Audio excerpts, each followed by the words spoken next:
আচ্ছা জিতেন্দ্রবাবু বলুন দেখি এই ঘটনাটা কেন হলো?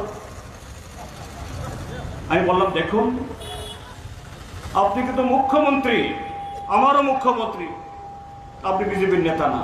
আমি সেই হিসেবে আপনাকে বলছি, বর্ষাকালে যদি আপনি খড়ের গাদাতে পেট্রোল ঢেলে কেরোসিন ঢেলেও যদি আপনি দেশলায় কাঠি মারেন, চট করে আগুন জ্বলবে না। কারণ তখন জল না পড়লেও খড়ের গাদাগুলো জলীয় বাষ্পতে ভরা থাকে, আগুন চট করে নেবে না। কিন্তু শুখা মরশুমে যখন শুধু খড়ের গাদা না, কাঠ বাঁশ সবকিছু শুকিয়ে কাঠ হয়ে যায়, তখন দুইটা লোহার সংঘর্ষেও যদি একটা স্ফুলিঙ্গ বের হয়, ইলেকট্রিকের একটা স্পার্ক হয়, দাও দাও আগুন জ্বলবে। ত্রিপুরা তো আজকে সেরকম ভাবে আপনারা করে রেখেছেন। আপনার এক মন্ত্রী দুদিন বাদে বাদে শুধু এইভাবেই উস্কানি দেয়। আপনাদের যারা দেবতুল্য কার্যকর্তারা, আপনি পত্রিকা খুলুন, নারী নির্যাতনে কে ধরা পড়েছে? বিজেপির কোন নেতা। সীমান্তের ড্রাগ পাচারে গ্রেপ্তার হয়েছে কে? কোন দেবতুল্য কার্যকর্তা। কোথাও নারী ইজ্জত হরণ করেছে, কে ধরা পড়েছে? শাসক দলের ঘনিষ্ঠ কোন পৃষ্ঠা প্রমুখ, কোন বুথের প্রেসিডেন্ট, এরাই তো। আর এরা যখন যায়, পুলিশের পক্ষ থেকে তাদের বিরুদ্ধে এফআইআর তো নেওয়া যায় না, তখন আর ইনভেস্টিগেশন হয় না।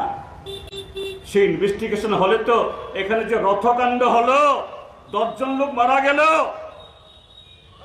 মাননীয় মুখ্যমন্ত্রীকে বললাম বিধানসভাতে, এই রথকাণ্ডে ঠিক আছে তদন্ত কমিশন করেছেন আপনি, এই সরকারের বিরুদ্ধে ষড়যন্ত্র করছে। এই পরদিন বলেছি না,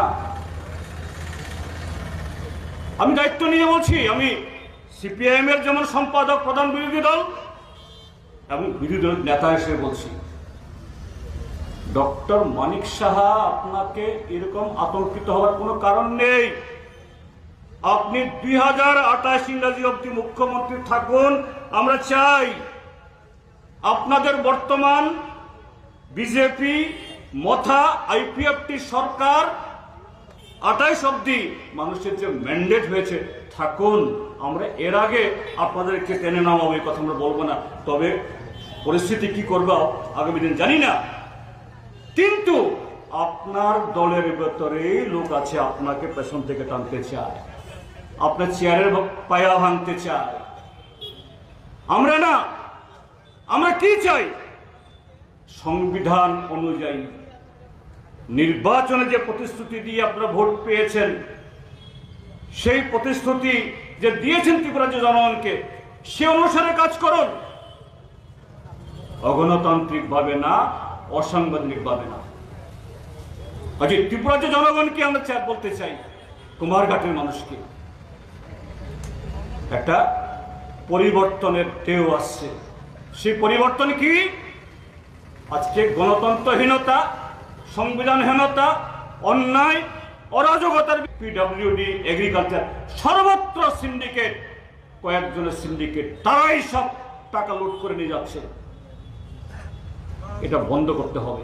তার জন্য এই ত্রিপুরা রাজ্যের মানুষ সজাগ হন, সতর্ক হন। এই কথাগুলো বলার জন্য আজকে আমাদের আয়োজন।